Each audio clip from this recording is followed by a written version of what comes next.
What's up everybody and welcome to this new Overwatch video. In this video, we're going to be breaking down the top 8 ultimates you actually use incorrectly. That's right, these ultimates time and time again are used completely incorrectly and it's actually costing players hundreds or even thousands of SR. Overwatch is a game all about consistency, and if you're consistently using all these ultimates incorrectly, it could be preventing you from having the impact that you need in order to hard carry all the trash teammates that you have in your matches. That's okay because GameLeap has you covered, so let's jump into the top 8 ultimates that you use incorrectly and how to fix it.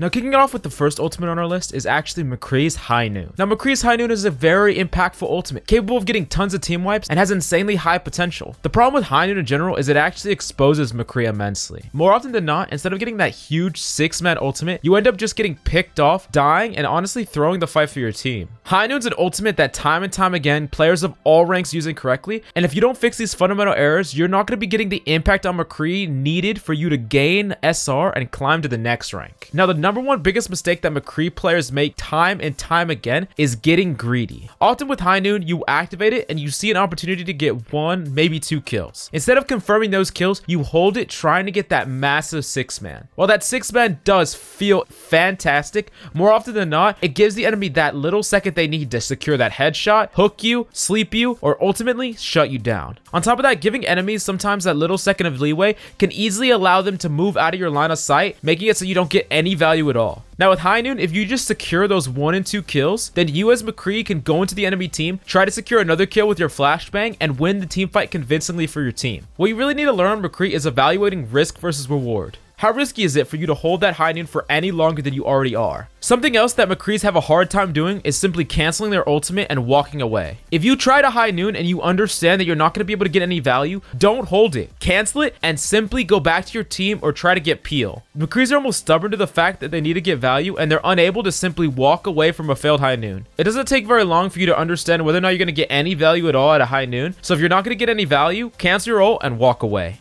Now moving on to the next ultimate that players consistently misuse is Mercy's Valk. Now you might be thinking, it's really hard to mess up Mercy's Valk. I fundamentally disagree, and let me explain. The problem with Mercy's that use Valk is I see time and time again, Mercy's invest Valk in lost fights. When 1 or 2 allies are already picked off, or your whole team is low, Mercy's will often pop Valk in order to turn that fight. Here's the fundamental problem with using Valk as a pseudo defensive ult. When compared to other support ultimates in the game, it's not as pound for pound as good as something like Lucio Beat or Zen Transcendence at keeping your team alive and playing the defensive role. However, something that Valk can do that no other support ult can honestly split the difference between damage and healing. Mercy's ultimate can be a damage boost when it needs to be. This is similar to something like Supercharger from Orisa. It can be a chain heal when you need it to mid-fight. This versatility is what makes Mercy's Valk truly strong, and one of the best ways that you can utilize Valk is during your engage or your fight. Don't wait until multiple teammates are already picked off. If you could damage boost a chain amount of your teammates as the enemies engage, you could put in more damage to their shields, more damage to their health, and build your teammates' ultimates that much quicker. Then, if your allies start to take immense damage, you're already in Valk to heal them up. Essentially, Mercy's Valk is far better used when your whole team is at a full fighting force instead of trying to turn a team fight that is seemingly already lost. The one exception to this is if one of your teammates die and you can pop Valk in order to res them safely. That being said, that player might not have died at all if you would have popped Mercy Valk earlier in the team fight, so if you already had it, maybe you should have invested it earlier and no one would have died and y'all would have been able to win the team fight convincingly without needing to invest res at all. Now moving on to ultimate number 3, let's talk about Zarya's Graviton Surge. Now something that many of you don't know about Graviton Surge is that your alternate fire actually follows the exact same trajectory as a Graviton Surge. This way you could pre-fire your alternate fire and see exactly where your Graviton Surge will land, allowing you to lob long-range Graviton Surge. That being said, the biggest mistake that I constantly see, even all the way up in high masters, is Zarya players getting far too greedy with their Graviton Surge. It's final fight and the winner of this fight will win the entire game, and Zaryas will refuse to invest grabs unless the whole enemy team is placed together. That being said, the enemy team knows that this Zarya has grab, so they're playing completely spread. This is completely fine and not a bad scenario at all. In fact, grabbing 2 people that are alone from the enemy team can be an easy 2 kills, allowing you to push the point. Maybe there's a Hammond in your backline, or maybe a diving Genji. Securing solo kills with Grav could be a free pick and allow you to storm the enemy team as a 6v5. Getting far too greedy with your Graviton Surges doesn't actually win you fights. At the end of the day, whether or not you get 2 kills with your Graviton Surge or get a full 6-man grab and kill them all anyways, the fight is won regardless. Don't try to get too greedy trying to get play of the game when you could just secure those guaranteed picks, rush the point, and win the team fight convincingly. Now, moving on to the next ultimate on our list, we have Hanzo's Dragon Strike. Now, I've broken this down before, but I'm going to keep repeating it until players understand how to effectively use Dragon Strike. You know what else I'm going to keep repeating? Why you should be going to GameLeap.com. GameLeap.com has some of the highest quality guides that you'll find anywhere. Every single character on this list has in-depth guides handcrafted by GM players to give you the best quality content available. If you're dedicated to improve and become that self-actualized GM player, come check us out and you won't regret it. I hope to see you there. The biggest mistake that I see with Dragon Strike is not using it in one of these 4 exact scenarios. In my opinion, there are only 4 specific uses for Dragon Strike, and you should be thinking about one of these 4 when actually activating Dragon Strike. The first way that you should ever use Dragon Strike is when comboing with another ultimate. This is really obvious, but it's also the most guaranteed way to get value out of it, so every time you can combo Dragon Strike, definitely use it. Now, the second way is when the enemy team is retreating or engaging. You don't want to Dragon Strike just in the bulk of the enemy team randomly. What you want to do is put pressure on them as they engage your team, or put pressure on them as they're retreating. If you put pressure on them as they engage, they have to either slow down their engage and take damage anyways, or engage directly into your dragon and it does tons of damage, allowing you to secure kills, or for you to have advantage when your team engages them. Also, when the enemy team is retreating, if you dragon behind them or as they're disengaging, it prevents them from leaving and it allows you and your team to get staggers, which is precious time and ult charge for your teammates. Now, the third way that I would suggest using Dragon Strike is to get a solo kill. Dragon Strike is one of the fastest building ultimates in the entire game, so simply securing a solo kill on the enemy can mean that y'all have a 6v5 right off the bat.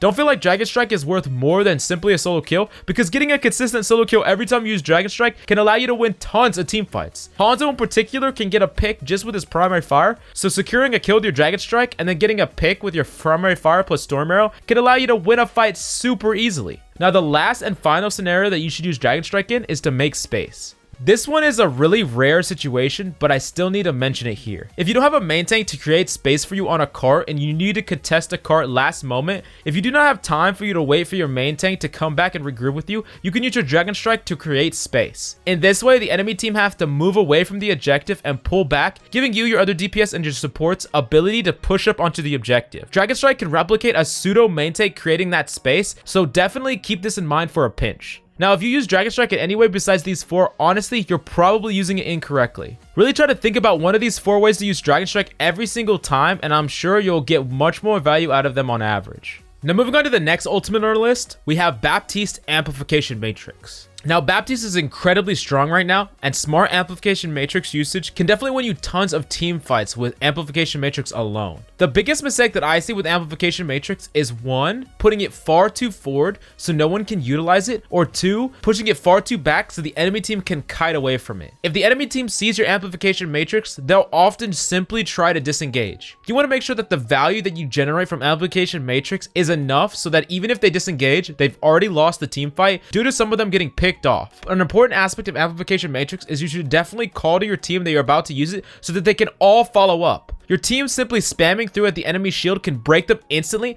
and burn the enemy team's main tanks. Smart Amplification Matrix usage is actually one of the biggest ways to carry as Baptiste in this meta. Now, there will be scenarios where you can actually use Amplification Matrix interestingly. Firstly, a Baptiste that's confident in his mechanical skill can actually duel enemy team support and DPS if they Amplification Matrix just themselves. This is a very niche situation, but keep in mind that Amplification Matrix can be used creatively in a pinch, and only through experimentation will you find the best way to have impact and the different ways to have impact in every single situation. Now, moving on to the next ultimate on the list, we have Roadhog's Whole Hog. Now, Whole Hog is a very powerful ultimate. That being said, it also makes Roadhog extremely vulnerable. The biggest mistake I see on Whole Hog is something that a lot of these ultimates have in common, is the user getting too greedy. So Whole Hog can easily solo kill a tank by hooking them and whole hogging them straight into the ground. You could also whole hog enemy Hammonds into a wall, or simply win a 1v1 with Whole Hog. Because of Roadhog's slow movement speed and his inability to take a breather, he is most vulnerable when he's activating Whole Hog. As Hog, if you could secure 1 or 2 kills but stay alive with Whole Hog, you can easily follow up with a hook and get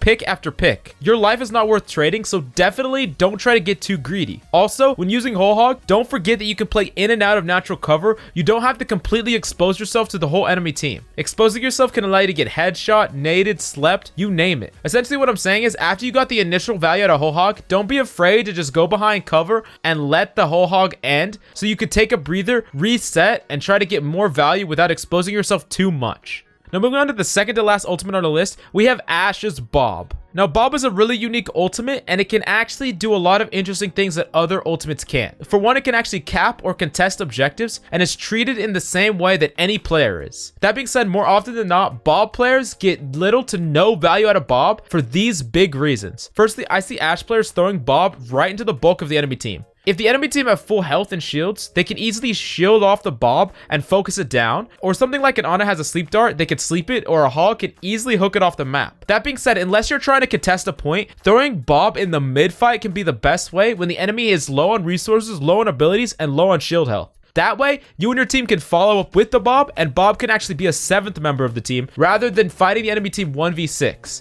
Essentially, think about Bob like he's another player. Would you ever want to run into the enemy team 1v6? If you wouldn't do it, don't throw your Bob in there either. Don't make your Bob try to clutch the fight alone, because honestly, that's not going to be worth it. On top of that, look to get value out of Bob's initiation. Bob throws enemy teams up in an easy pattern, allowing you to get big dynamites and headshots, so don't miss the opportunity to try to get free value when your Bob engages. Now, if you want your Bob to never run off the map again, no matter what, smash that like button. That's it. That's all you have to do. If you smash that like button, you'll never ever have one of your Bobs just run right across the map and you get no value.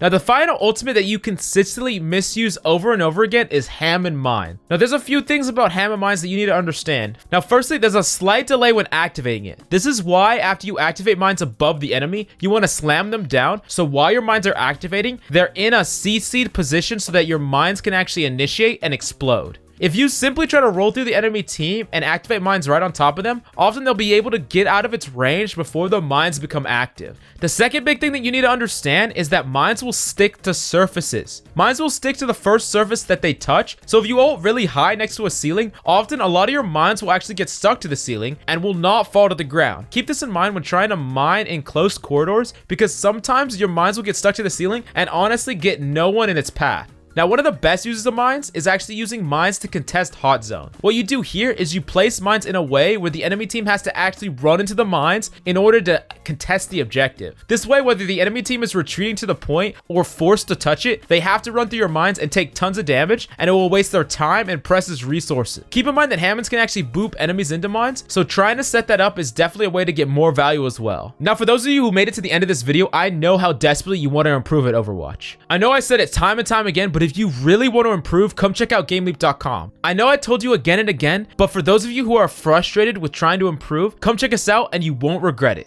Anyways, that's all I have for you today. Any video ideas that you want to see, please let me know. I would love to make them. Also, any questions you have, please leave them in the comments down below. I'm Coach Mills, and until next time.